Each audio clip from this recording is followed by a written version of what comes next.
There is no tomorrow. पता नहीं क्यों, लेकिन मैं जब भी कभी इस लाइन को सुनता हूँ तो ये लाइन मुझे अंदर तक हिट कर जाती है। May be because I am on the verge of self destruction, पता नहीं। लेकिन फिक्र मत कीजिए, आज नहीं तो कल ये लाइन आपको भी ज़रूर हिट करेगी, स्पेशली अगर आपका दिल एक बॉक्सर का है तो। क्योंकि बॉक्सिंग एक ऐसा स्पोर्ट है जो आपको कभी भी एम्पैथी प्रोवाइड नहीं करता। जस्ट बिकॉज आपने अपने अपोनेंट को हराने के लिए कई महीनों तक दर्दनाक सफरिंग को इंडोर करा है, इसका मतलब ये नहीं कि वो सफरिंग आपके लिए आपकी जीत को इंश्योर करेगी। माइक टायसन ने एक बार कहा था, everyone has a plan until they get punch in the face. और जब आप इस लाइन को बॉक्सिंग के कॉन्टेस्ट से देखते हो तो it really does make a sense, क्योंकि बॉक्सिंग एक ऐसा स्पोर्ट है जहाँ कभी भी कहीं भी कुछ भी हो सकता है। जैसे आपको लगेगा कि जीत आपके सामने है, तभी अपोनेंट का एक पंच एंड बूम, एक ही झटके में आप जमीन पर। और उस वक्त आपको समझ नहीं आएगा कि आपके साथ अभी ये हुआ क्या। At that moment everything will slowly start to blur out, और फिर शुरू होगा countdown.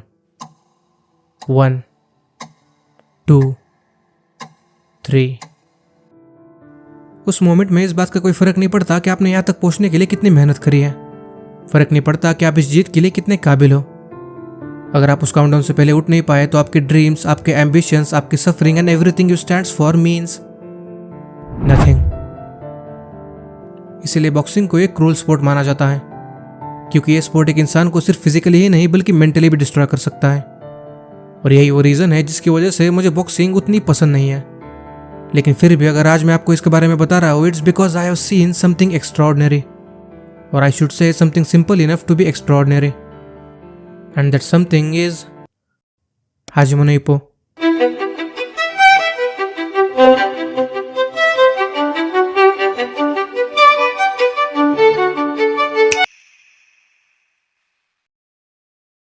हाजिमोनो Ippo is a show about boxing, लेकिन बॉक्सिंग के अलावा it also teaches us about the process of success.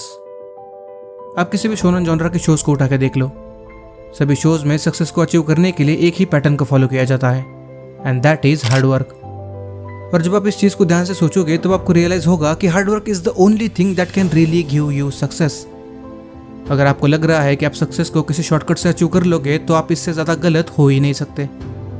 अगर आपको सक्सेस पानी है तो आपको हार्ड वर्क करना ही होगा, and Hajime no Ippo also tells the same thing. Hajime no Ippo is basically a story about Ippo's boxing journey and how he became from somebody who doesn't have friends to a boxer loved by everyone। लेकिन इप्पो के लिए ये journey इतनी भी आसान नहीं थी। इस राह में इप्पो का सबसे बड़ा ऑब्स्टेकल था उसका सेल्फ डाउट। इप्पो हमेशा से ही अपने आप को कमज़ोर समझता था, और इसीलिए वो जानना चाहता था कि what does it means to be strong. जब उसने पहली बार ताकामुरा को देखा तब he got fascinated by seeing how strong Takamura was, and at that moment he decides to join boxing, क्योंकि उसे लगा कि बॉक्सिंग ही सिर्फ इकलौता ऐसा जरिया है जिससे वो ये जान पाएगा कि what does it means to be strong. भले ही इप्पो ने बॉक्सिंग एक जॉब के लिए शुरू की थी, लेकिन बाद में यही बॉक्सिंग उसके लिए अपने आप को एक्सप्रेस करने का एक जरिया बन गई। इप्पो शुरू से ही एक इनकम्प्लीट बॉक्सर था, ना तो उसके पास ताकामुरा जैसी पावर थी और ना ही मियाता जैसी स्पीड, लेकिन इप्पो ने अपनी इसी इनकम्पैटिबिलिटी को अपनी ताकत बना लिया। By every match he played, by every punch he threw, his character kept getting stronger and stronger. लेकिन थ्रू आउट अपने बॉक्सिंग करियर में इप्पो ये नहीं समझ पाया कि ही वॉज नेवर वीक। अगर उसकी कोई चीज़ वीक थी तो वो थी उसका self confidence. Ippo was not just a boxer, he was a warrior. जो चीज़ एक वॉरियर को बॉक्सर से अलग बनाती है वो है उसका करेज, एंड इप्पो हैड अ लॉट। मैं गिनती भूल चुका हूँ कि कितनी बार इप्पो इस शो में नॉकआउट हुआ होगा, but no matter how many times he got knocked, he still had the courage to get back up to his feet and fight, and that's what Ippo's character is all about. The courage of facing fear and discomfort on the face of adversity is what makes Ippo a true boxing monster.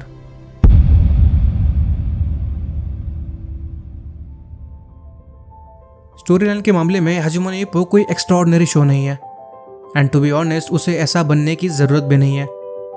कई बार shows अपने आप को extraordinary दिखाने के चक्कर में अपने story का रियल एसेंस सिखा बैठते हैं, but Hajime no Ippo never becomes greedy, it stays simple throughout the whole story. कई बार लाइफ में सिंपल चीज़ें ही हमारे ऊपर काफ़ी बड़ा इम्पैक्ट डालती है, and Hajime no Ippo is one of them. This show is a prime example of how you can create something extraordinary without doing anything extraordinary. मैंने अब तक कई सारे जॉनर्स के एनिमेस देखे हैं, but there is something special about sports anime. Sports anime आपको throughout अपने रन टाइम में सिर्फ इंगेज ही नहीं रखते, but they can also make you fall for that sports itself.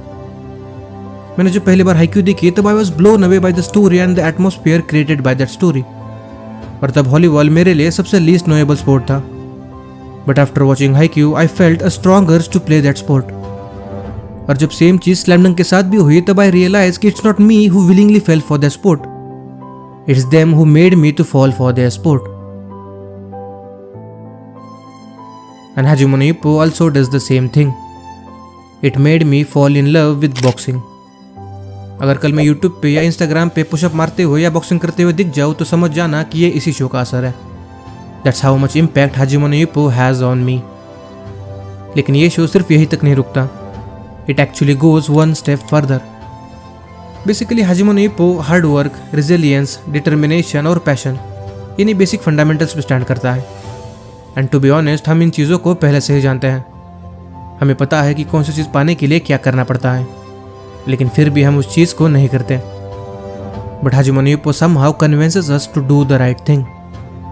इस शो का हर एक कैरेक्टर, हर एक स्टोरी आपको हार्ड वर्क करने के लिए मजबूर कर देगी।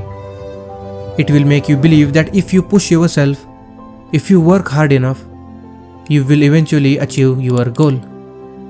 माना कि शायद ऑड्स तुम्हारे अगेंस्ट होंगे, माना कि शायद हार्डवर्क करने के बावजूद तुम्हें सक्सेस ना मिले, लेकिन एक बात जरूर याद रखना, not everyone who works hard succeeds, but those who succeed work hard.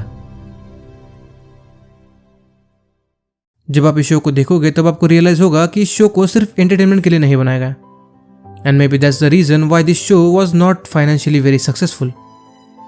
हाजिमे no Ippo is a very humorous show, लेकिन जब बात बॉक्सिंग पे आती है तो ये शो उसे काफ़ी सीरियसली लेता है। ताकामुरा जैसा कैरेक्टर जो थ्रू आउट द शो एक चीयरफुल और अपसर्ड कैरेक्टर की तरह बिहेव करता है, वो भी अचानक से एक अलग ही इंसान बन जाता है जब बात बॉक्सिंग पे आती है। ऐसा लगता है कि मानो किसी ने उसका पूरा कैरेक्टर ही बदल दिया हो। पर जब आप उसे उस फेज में देखते हो तब you can literally see the determination, the resilience and the arrogance of a boxer on his face. और ये सभी चीज़ें देखने के बाद यू विल रियलाइज कि how serious and proud this show is about boxing. इस शो की एक और बात मुझे काफ़ी ज़्यादा पसंद आई कि ये शो बॉक्सिंग को सिर्फ ग्लोरीफाई नहीं करता, it also tells the consequences of being a boxer. एक बॉक्सर का एवरेज लाइफ स्पैन एक आम इंसान के लाइफ स्पैन से 5 साल छोटा होता है। And to make matter worse, boxers को मैच के दौरान कई बार ऐसी इंजरीज फेस करनी पड़ती हैं जिनसे उनका पूरा बॉक्सिंग करियर ही खत्म हो सकता है। हर मैच उनके लिए एक डेथ मैच होती है, क्योंकि पता नहीं कब कौन से मैच उनकी आखिरी मैच बन जाए। लेकिन इतना सब कुछ दांव पर लगाने के बावजूद अगर एक बॉक्सर अपने मैचेस को जीत नहीं पाया तो उसे अपनी बॉक्सिंग से कुछ भी नहीं मिलता, ना फिजिकली और ना फाइनेंशियली। और ये चीज़ एक बॉक्सर को हमेशा से ही पता होती है। उसे पता होता है कि being a boxer you have to endure everything that comes with it, and sometimes it's just suffering. हम अक्सर उन लोगों की तरह बनना चाहते हैं जो सभी लोगों के सेंटर ऑफ अट्रैक्शन होते हैं, क्योंकि हमें उनकी ग्लोरी, उनकी पॉपुलैरिटी और उनकी वो स्माइल काफ़ी फैसिनेट करती है। But we often ignore the suffering, the agony and the pain behind that smile. George Morikawa ने एक ऐसी कहानी लिखी है जो न सिर्फ हमें एक बॉक्सर के स्ट्रगल के बारे में बताती है, but it also teaches us how to live.